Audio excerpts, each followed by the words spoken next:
दूसरा मैं उदाहरण आप सबके सामने रखना चाहूंगा महाराष्ट्र का। महाराष्ट्र में गढ़चिरौली में 3 बच्चियां जो कि अपने हॉस्टल में, जो कि ट्राइबल हॉस्टल है, जनजातीय हॉस्टल है, उनमें सो रही थी और उनको सांप ने डस लिया और उनकी मौत हो गई। और सबसे बड़ी चौंकाने वाली बात है कि वहां पर बिस्तर की भी व्यवस्था नहीं है। और यह सब दूर की हालत है जो आदिवासी हॉस्टल्स हैं, क्योंकि देखो आदिवासियों के पास शहर में जब पढ़ते हैं या कहीं पढ़ाई करने जाते हैं, उनके पास हॉस्टल्स के अलावा कोई तरीका नहीं है कि वो अपनी पढ़ाई आगे बढ़ा सकें। तो वहां पर एक ही कमरे में 70 से ज्यादा बच्चियां सोती थी, जमीन पर सोती थी, और जमीन पर सोने के साथ साथ उनको बिस्तर का भी किसी तरह से कोई प्रावधान नहीं था।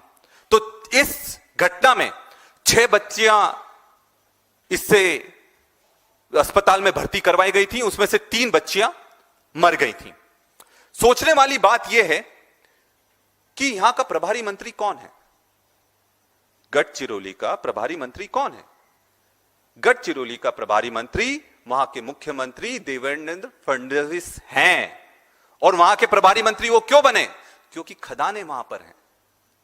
सारी की सारी खदानें, सारा का सारा पैसा जो बड़ी बड़ी उद्योगपतियों को, कंपनियों को जाता है, गढ़चिरौली से जाता है। तो खुद मुख्यमंत्री जी वहां के प्रभारी मंत्री बन जाते हैं और वहां पर हॉस्टलों की इतनी बुरी हालत है कि वहां पर सांप के डसने से बच्चों की मौत हो रही है।